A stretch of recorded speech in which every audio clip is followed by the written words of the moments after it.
The Campo and Joe podcast is brought to you by Bold City Heating and Air. Fast and reliable AC service. Facebook Live, our podcast fans, Campo and Joe's on the air. We wanted to open up as a 2-0 Campo and Joe. That's what we were hoping for, but it didn't go our way. The Jaguars take an L to the Kansas City Chiefs. But you know what we're going to do? We're going to break it down, Coach, like we always do.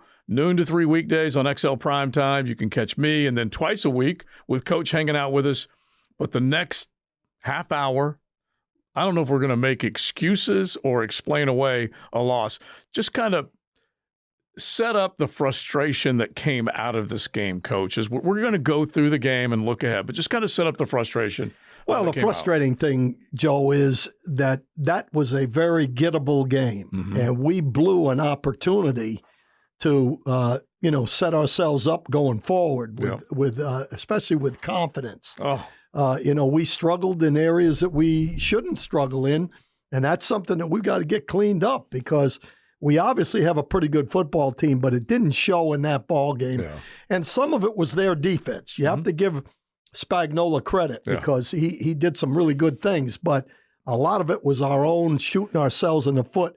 For a while there, I don't think either one of the teams could get, out of their own way. Yeah, it's funny. We went into this game, and look, I'll admit it, I was excited. I was fired up, and I wanted this team to go 2-0 and to hand the Chiefs an 0-2 start, which is not easy to come back from, and it was such a golden opportunity. And I think what we did is we looked at the games last year, looked at the moments in time, and then those moments in time were kind of played out by fans the entire offseason.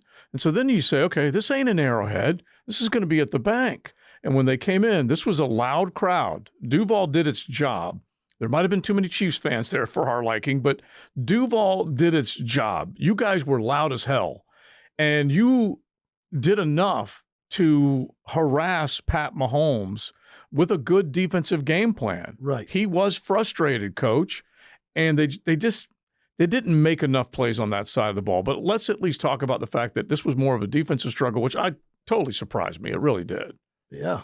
Well, going into the game, I felt, they scored 27 on us in both games last year.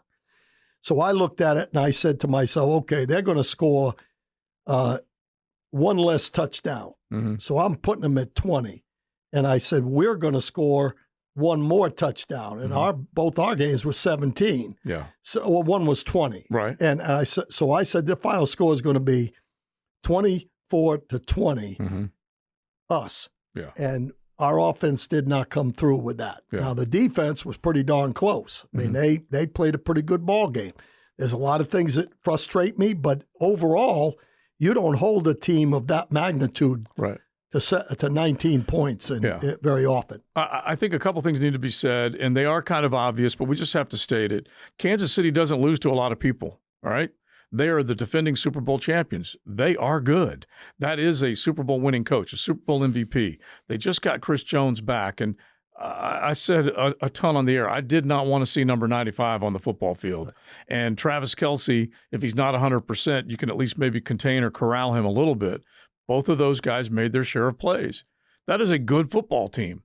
I think the thing that frustrates me, and this is where I want you to kind of help the fans understand it, I think this team might have pressed a little bit. I think the Jaguars might have felt like they could come into this game, they could match wits offensively. I think Doug Peterson might even press a little bit in situations going up against Andy Reid and then Trevor against Mahomes. Well, I think Doug is 0-5 in that neighborhood. In that neighborhood against Andy, and that does come into play. And they know each other so well that, that's a concern going in. You know them, but they know you at the same time. So I'm sure they felt like they had to do going into the game, they were the underdogs. Yeah. And going into the football game, I think our guys felt that they had to do too much.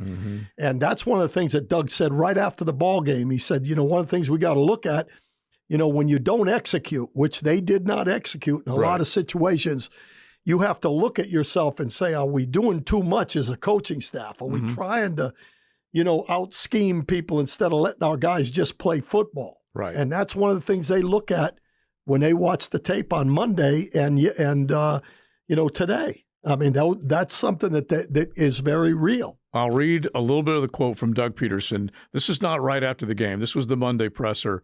And he at least I felt like he was fired up after the game, right, because they didn't do what they should have done. And he put them all in a pile. So his quote Monday was, the film, it comes down to, he said, I'm talking basically coaches need to coach better. Players need to execute better. That's really what this film comes down to. I'm talking more offensively. I thought defensively they did some great things. They kept us in the football game.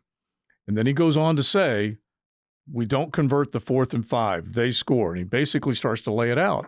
And so I think there's frustration on his part. I think he wants his coaches to coach better, and I think he wants his players to play better. Absolutely. And you talked about pressing earlier. Yeah. When a guy like Kirk Mm-hmm. drops a football in a critical situation, Mm-hmm. he's trying to run before he catches it. Yeah. And that's pressing. Yeah. So the game was struggling at that point. Now all of a sudden it just builds on itself. Things are not going well. Then you start pressing. You do some things and from what I understand, I'm not 100%, but right. I from what I understand, when Trevor pulled the ball on the goal line, that was his decision. Mm-hmm. Well, somewhere along the line, you got on the 1 yard line, you got to do what the coach tells you to do. Right. And that's something that he brought out, which is the first time he had to be upset. First time you've heard Doug say that. Absolutely. Okay. Yeah. Let's play within ourselves. We're good enough to beat everybody as long as we do what we're supposed to do. And that's where I do think Doug has a special quality about him. He is not going to go overboard in criticism or compliments, and I think that's a good thing. He's going to try and stay measured and all of that. But I do think there are situations like this when you want something, you're good enough to go get it, and then you don't. I think that's when he is going to challenge. I think he will challenge his players this week to be a better, more complete football team. Yeah, and unfortunately, from what I heard from some people, is that he basically told the guys going into this game, are we worthy of all of the praise that's being laid on us?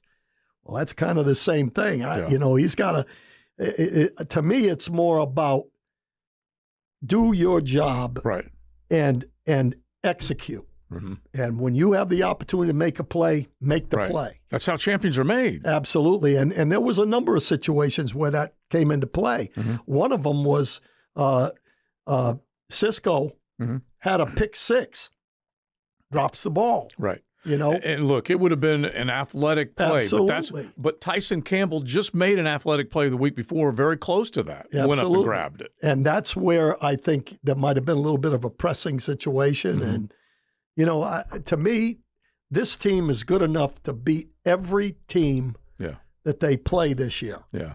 And I've said that before. You've been steadfast in that. The problem is that every game in the National Football League comes down to 4 or 5 plays. And I can pick out 4 or 5 plays that make the difference in the football game when you really look at it. Yeah, and it's funny because I'm looking at a bunch more, but I agree with you 100%. If you have the Cisco play, if you have the Kirk catch, if you have either a better throw or you can come up better line protection when they're down near the goal line, there are a handful of those. But honestly, Coach, I look at the feel and flow of this game, and I just felt like the offense was a little disjointed. I thought Trevor was just slightly off the mark. We're talking passes on either in routes or slants that he needed to hit, and Evan Ingram was ready to have a big day, it looked like.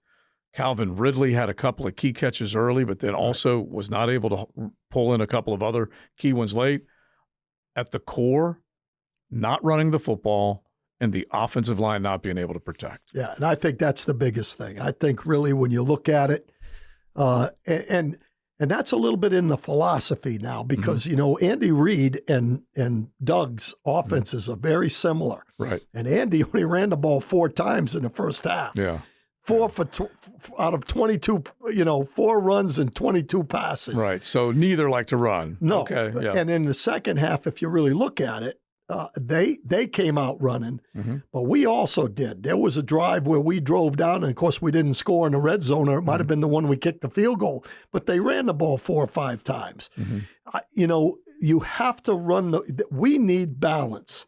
We're not good enough to just line up and throw the ball every down. Right. We need balance, and that's what puts the pressure on. Mm-hmm. As a matter of fact, one of the biggest throws of the game for Trevor was off of a bootleg. Mm-hmm. Well, that's off of a run play. Off of a run. Yeah. And so we have to get balanced up, and that's something I think they will definitely work on going into this week. Very easy question to ask, not easy to answer. Where was Tank Bigsby in all of this? Yeah, I'm surprised on that one. I think maybe he felt that this was too big a ball game for the guy.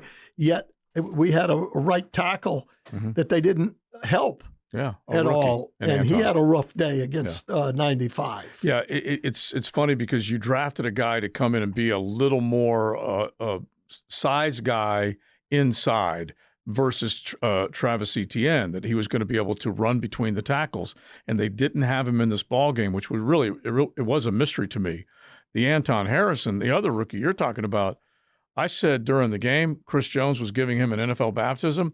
In the end, it was waterboarding. Yeah. It was torture. Yeah. He tortured Anton Harrison. Absolutely, and he also got Sheriff. Mm-hmm. A couple times. They did a great job on a couple things. Number one, they put him on guys that were either injured or whether, or a rookie. It's good coaching. But they also, which kind of frustrates me a little bit as a defensive coach, they did a great job of putting Jones and Karlaftis on the same side on an injured guard and a rookie tackle. And they worked both of them over at times. And I'm concerned why we don't do the same thing with number 44, Walker, and 41, Allen, at times. It's a great observation. And just like when you said it on XL Primetime, I'm like, this goes exactly with what I was thinking going into the game. I wanted them to attack Donovan Smith because I felt like he was a weak link. I do not think he's a good left tackle. I still don't think he's a good left tackle. He made mistakes. And your point is that you should have sent the quick house against him. Right. Two guys. Right.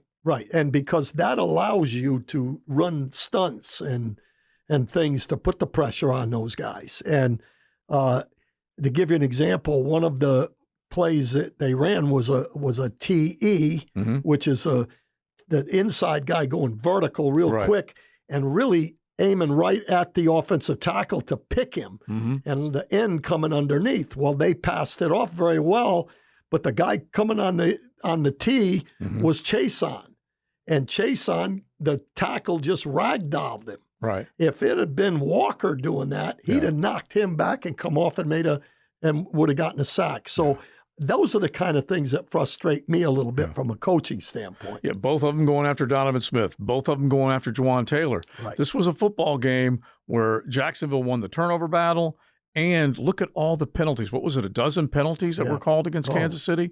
That's why it was such an unbelievable opportunity. Yeah. When you put those together, you win the turnover battle, you win the penalty battle by a lot, and you don't make a 4th and 5 on a short field. Those are you're giving up opportunities there. All right, I made a note here, and I want to kind of pair this up with I don't feel like we're going to have to say this all the time, but I'll at least say it right now. I love what Doug Peterson has done for this football team. I think he's the most professional coach they've had or hired since Tom Coughlin. And so I love him, but he's also aggressive. Right. And so the note that I made is that special teams can make plays too, because he decides to go for it on 4th and 5 with about 4 minutes to go in the first half at around midfield. And I'm saying to myself, I do not want to see Mahomes have half a field to work with when I can make him have a whole field to work with. And special teams did their job in this game. Yeah, well, and the example there is that we were playing good defense, but we were struggling offensively. And one of the best players on the football team, at least number 2 is our punter. Yeah, Logan and Cook's he would have put the ball out of bounds or, on about the 5-yard line with a fair catch. So at that particular time, with that amount of time left, and you got to be careful. I understand I'm one that you'd never want to give these quarterbacks, especially one of the best in the business, right, time. Yeah. Especially if they can go into a 2-minute drill. Mm-hmm. I'm more concerned if they'd have punted, they would not have been in a 2-minute mold. Yeah. They'd have been backed up. Yeah. They'd have had to work their way out to get into a 2-minute type scenario. So to me, that was probably not a good decision, even though I like aggressive play calling. Me too. I don't have a problem with that. The Campo and Joe podcast is brought to you by Bold City Heating and Air. Fast and reliable AC service. Yeah, I will go for it more often than not, but you have to, I think situationally, you got to be aware of who you're playing against and what your team is doing. Now, may have been looking for a spark for them. Again, I will always reward that aggressiveness, but there is a moment in time. You always tell us the story, and I'm going to basically round the number. 4 minutes before the half, 4 minutes after the half. If you let them score or you score, you can change momentum. That's a big difference right there. Absolutely. And to me, we always talked about, we always did a tip sheet for your players to take with them when they leave on Friday to get ready for, the game on Sunday.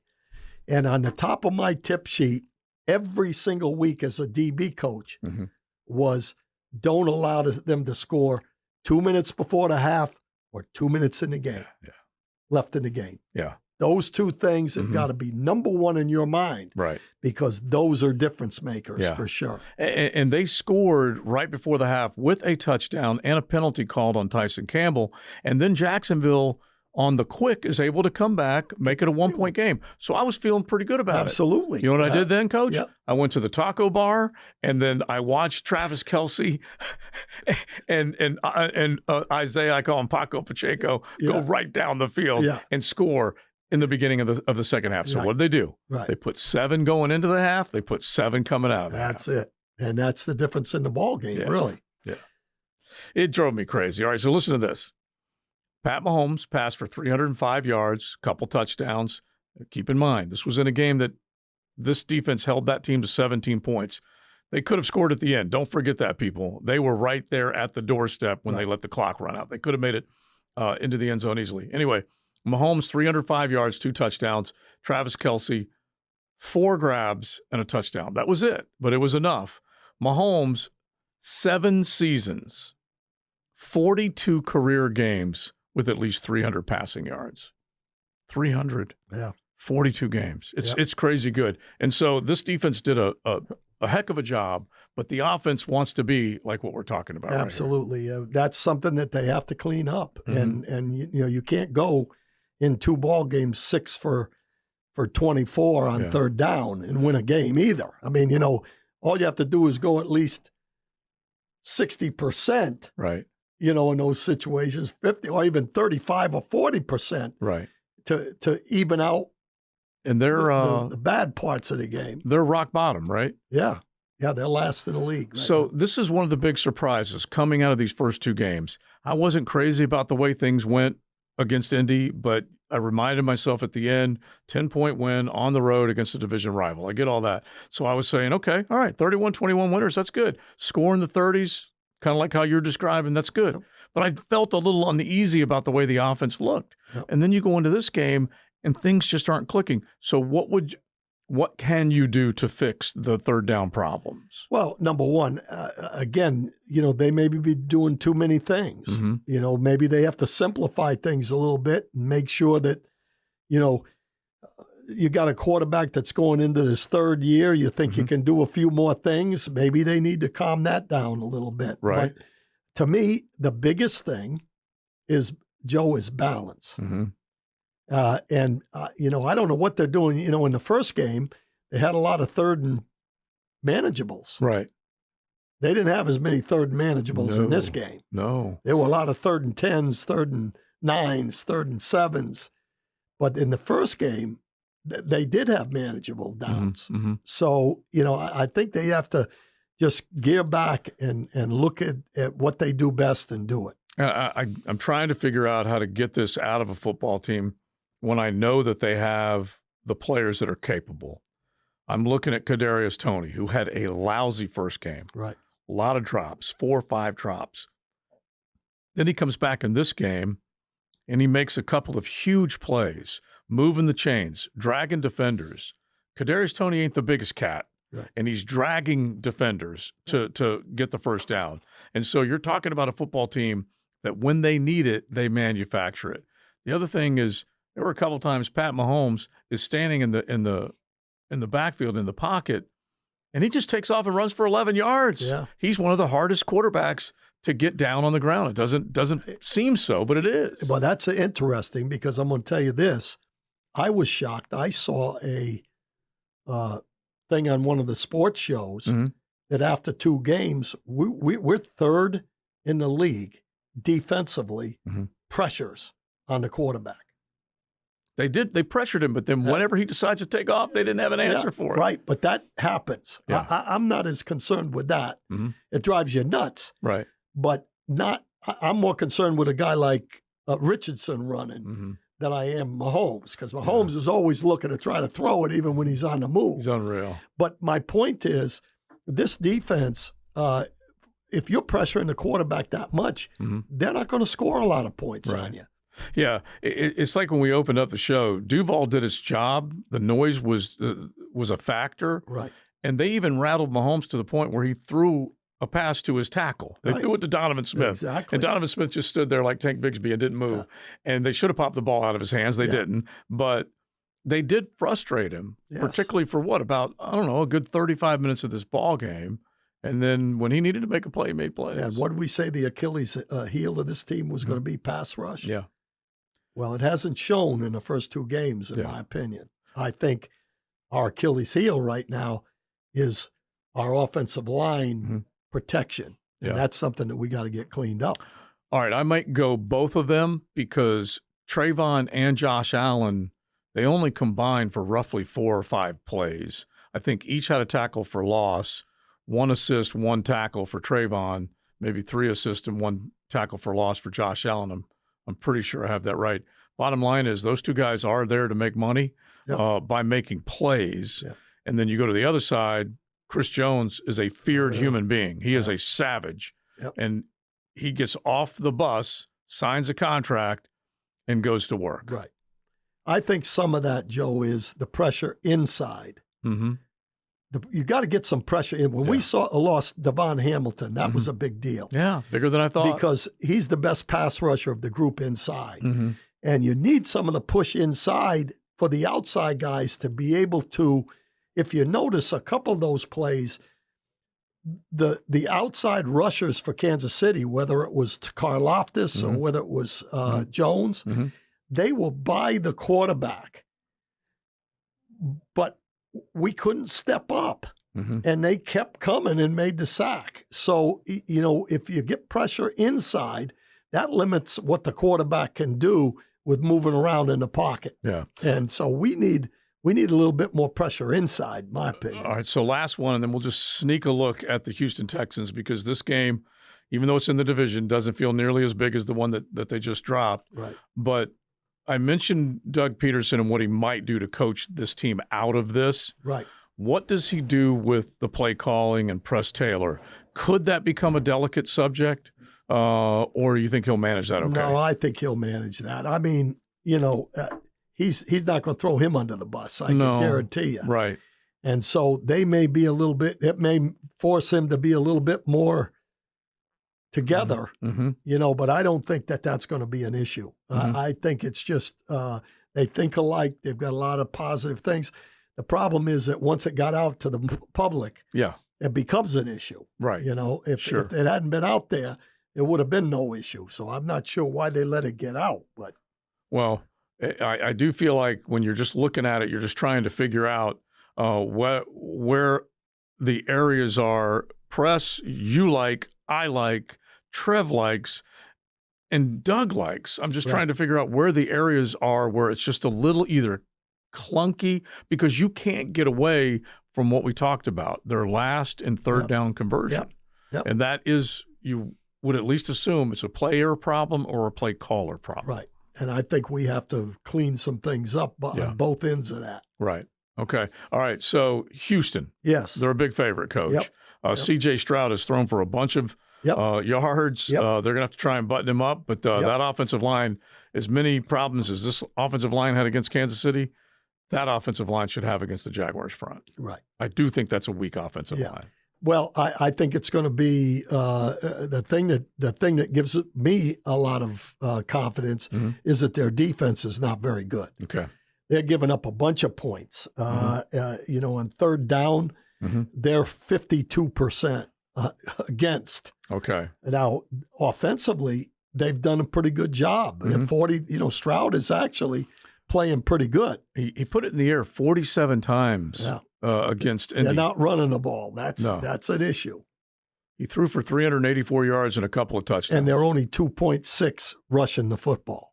So that combination does not bode well, as we've just talked about with us. So are you thinking a signature win for these Jags against those hated Texans? Game. Let me put it that way, because I think if we button things up, we'll score points on this thing. And this is almost a get the bad taste out of your mouth game. Right, exactly. Okay. But it's a division game. Right.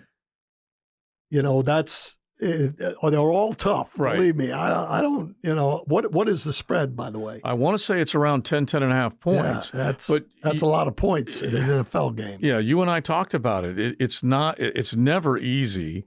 And you're going to, at the very least, think that the Houston Texans are looking at Jacksonville as saying, oh, they're feeling sorry for themselves. They just lost a big ball game. Yeah. Let's go in there and put a knot on their head. Yeah. And they might be able to do that. That's what we're going to find out. Well, and when you look at that offense, as we said, you mentioned the offensive line. That's, a running back doesn't make any very much yardage on his own. No. The guy's got to be blocking up front. And I don't think the offensive line is that great. And, if you're only getting 2.6 yards per rush, we should be able to handle them defensively. And, offensively, we should be able to score. Well, it needs to be a get-well game. There's no question about that. No doubt. It is hovering around that 9.5, 10-point range. Right. So we'll find out. All right, Coach, we will gather up at the end of the week. We'll throw something out on social media so you guys can get a feel for how the game's looking going into it. But we always appreciate you hanging out with us, Campo and Joe. Head coach Dave Campo, Joe C. from XL Primetime. Normally we hit our bobblehead. Not with a loss. Can't do it. They're not happy. No. Sitting up there. Let's get off the L and let's get back to the dub. I got to get off the Pepto-Bismol. We had some heartburn. Yeah, we'll talk to you next week. This presentation of the Campo and Joe podcast is brought to you by Bold City Heating and Air. Fast and reliable AC service.